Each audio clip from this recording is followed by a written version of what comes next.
Perder a un ser querido es una de las cosas más difíciles a las que nos podemos enfrentar en vida, pero dicen que nada se iguala al dolor de perder un hijo, que tras un dolor así puedes llegar a perder la cabeza y hacer cosas que en otra situación no serías capaz de hacer. Dicen que cuando un padre muere, el hijo puede ver su propia mortalidad, pero cuando muere un hijo, el padre pierde su inmortalidad. Y es lo que le pasó al doctor Velasco, un médico famosísimo en el Madrid del siglo XIX, una eminencia en muchos países, un hombre que después de perder a su hija protagonizó una de las historias más oscuras que hayas escuchado. Él se negaba a perderla, y lo que hizo para mantenerla a su lado parece sacado de una película de terror. Quédate hasta el final.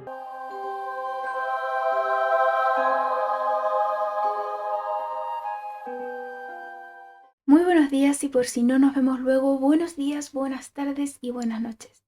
Este es el Museo de Antropología de Madrid, fundado en 1875 gracias a la iniciativa personal del médico y antropólogo Pedro González Velasco. Nacido en una muy humilde familia de Segovia, Velasco realizó muchos esfuerzos y sacrificios para convertirse en uno de los médicos más prestigiosos de su época. En 1840 se matricula en los estudios de cirujano de tercera clase, donde, además de sus conocimientos, lo que crecía en él era la idea de ser capaz de conservar aquellos cuerpos que estudiaba para que luego pudiesen ser de utilidad en la enseñanza. Siempre se muestra muy interesado en los estudios de anatomía. Como él mismo reconocía, pasaba día y noche en los depósitos de cadáveres. Además, funda junto a otros estudiantes la Academia de Esculapio, lugar donde estudian y analizan casos clínicos y donde Velasco muestra sus trabajos de disección. En el año 43 se matricula en medicina y con los años obtiene el grado de doctor. En ese momento ya era reconocido por sus méritos y además era destacado como un alumno ejemplar.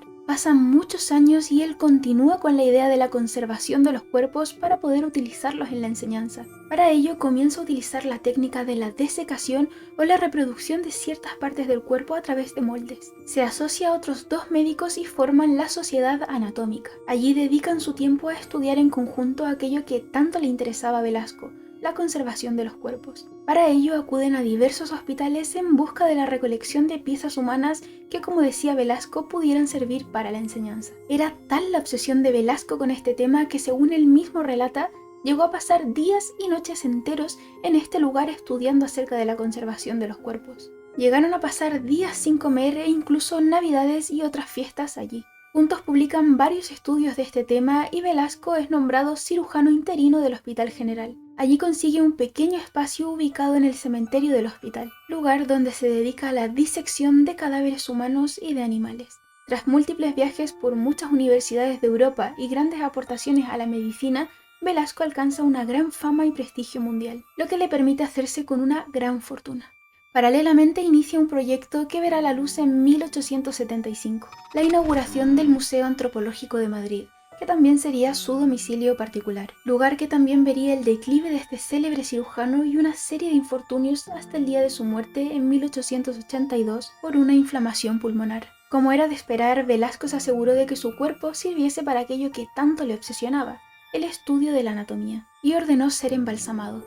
Su cuerpo se expuso en el mismo museo, que era su casa, sobre una cama imperial, rodeado de almohadas y con artilugios y vestiduras de médico. Pero vamos a retroceder unos años atrás para que conozcan el hecho que marcó su vida y que dio lugar a una historia escalofriante. Claramente este cirujano estaba en la cima del mundo disfrutando de su fortuna, su prestigio y su familia, cuando en 1864 vive un trágico hecho. Su amada y única hija, María de la Concepción, muere con tan solo 15 años. La niña había contraído una enfermedad muy típica de la época, fiebre tifoidea. En aquel momento la fiebre tifoidea no tenía ningún tratamiento, por lo que no existía ninguna medicina o vacuna efectiva. El médico contratado para tratar a la niña tenía en mente esperar y ver si evolucionaba de algún modo. Pero su padre, el doctor Velasco, de carácter fuerte y decisiones inmediatas, quiso apresurar el proceso dándole a la niña una sustancia de efecto vomitivo. La medicina de la época consideraba que este tipo de remedios eran efectivos frente a las enfermedades febriles. Según los textos de la época, se cuenta que el médico de la niña, tras conocer lo que su padre había decidido, salió a la calle vociferando: ese Velasco va a matar a su propia hija. Si es otro, le pego, le mato. Pero es su padre. Es su padre. Y lo que ocurrió después fue el peor de los escenarios para Velasco, la peor de sus pesadillas. La niña terminó con una hemorragia intestinal y murió rápidamente. Velasco, desconsolado y hundido, se culpa a sí mismo de lo ocurrido, y quizá, ya carente de todo juicio, comienza a idear la forma de mantenerse cerca de su hija, la forma de conservar su cuerpo. Ya conocemos que las técnicas de conservación cadavérica no eran nada extrañas para él.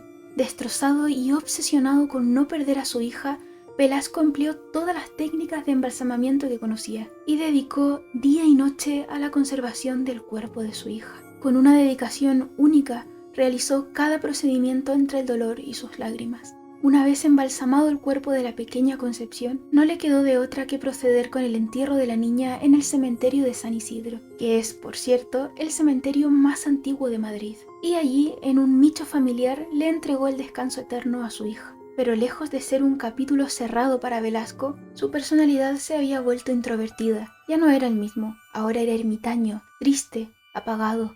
Paralelamente a los pocos años de la muerte de la niña, se inaugura el museo del que antes les hablé, el Museo Antropológico de Madrid, que también era el domicilio particular del médico Velasco. Y es entonces cuando comienza a ocurrir lo que parece sacado de una película de terror. Velasco, que no era capaz de continuar con su vida, consigue los permisos necesarios para desenterrar a su hija.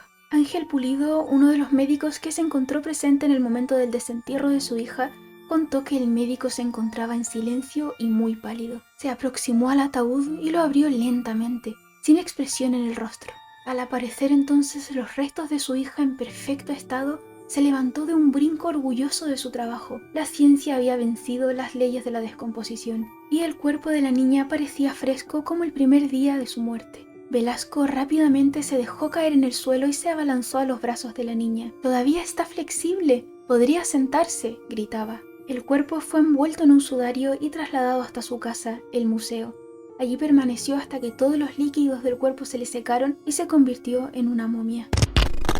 Se cuenta que el doctor Velasco, quien se encontraba ya en un claro declive en su carrera profesional, comenzó a perder la cabeza. Así que le mandó a confeccionar vestidos a su medida a una modista y la vistió así con un hermoso vestido de raso blanco, elegantísimos guantes y también zapatos de raso. Le puso joyas y una frondosa peluca que intentaba emular el pelo que él recordaba de su hija. Para entonces el cuerpo de la niña se encontraba ya totalmente momificado, motivo por el que ya había perdido gran parte de sus rasgos faciales, y por ello el médico decidió maquillarla. Y no solo eso, sino que también la sentaba a la mesa para comer y la metía a una cama a la hora de dormir. Por otro lado, su esposa veía todo esto con horror y mucha tristeza, pues lo consideraba antinatural, pero no tenía otra opción que aceptarlo y presenciarlo todo. Velasco se levantaba cada mañana y lo primero que hacía era visitar a su hija, sentarse junto a ella y hablar durante largas horas.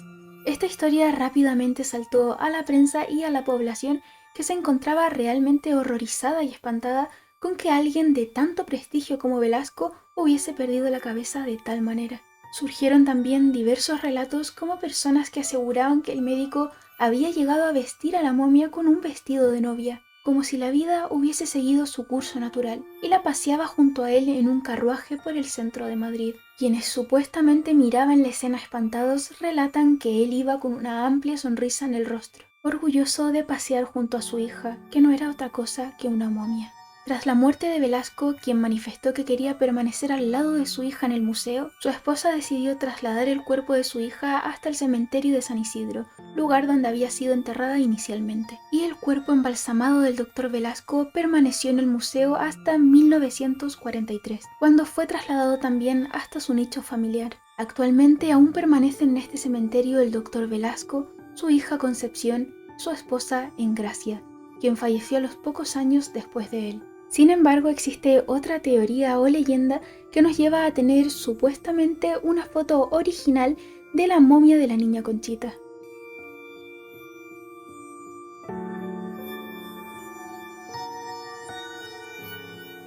Cuando muere Velasco se encuentra en un momento en el que ha perdido gran parte de su fortuna y su mujer, Engracia, se ve obligada a vender su patrimonio, es decir, sus colecciones y varias momias que les pertenecían. Así es como algunas de estas momias llegan a la Facultad de Medicina de la Universidad Complutense de Madrid. Y entre todas las momias se encuentra una identificada como una niña de alrededor de 15 años de edad. Y no solo eso, sino que a su lado se encuentra un pequeño cartel que la identifica como la hija del doctor Velasco.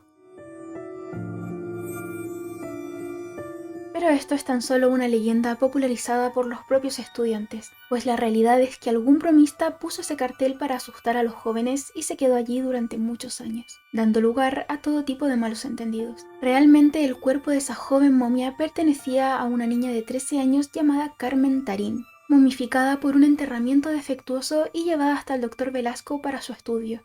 Tan increíble y escalofriante es la historia de la hija del Dr. Velasco que hoy en día podemos encontrar numerosas novelas que cuentan su historia. Desde hoy, si pasas por afuera del Museo Arqueológico de Madrid, estoy segura de que querrás detenerte, mirar sus ventanas y pensar un par de minutos en el Dr. Velasco y su hija Conchita. Y este ha sido el vídeo de hoy. Si has llegado hasta aquí, muchísimas gracias por quedarte hasta el final de la historia. He dejado una pista sobre el vídeo de la próxima semana, que es una exploración. Si crees que lo has captado, déjamelo en los comentarios a ver si lo has adivinado. No te vayas sin dejarme un dedito arriba y suscribirte si todavía no lo has hecho. Hasta la semana que viene.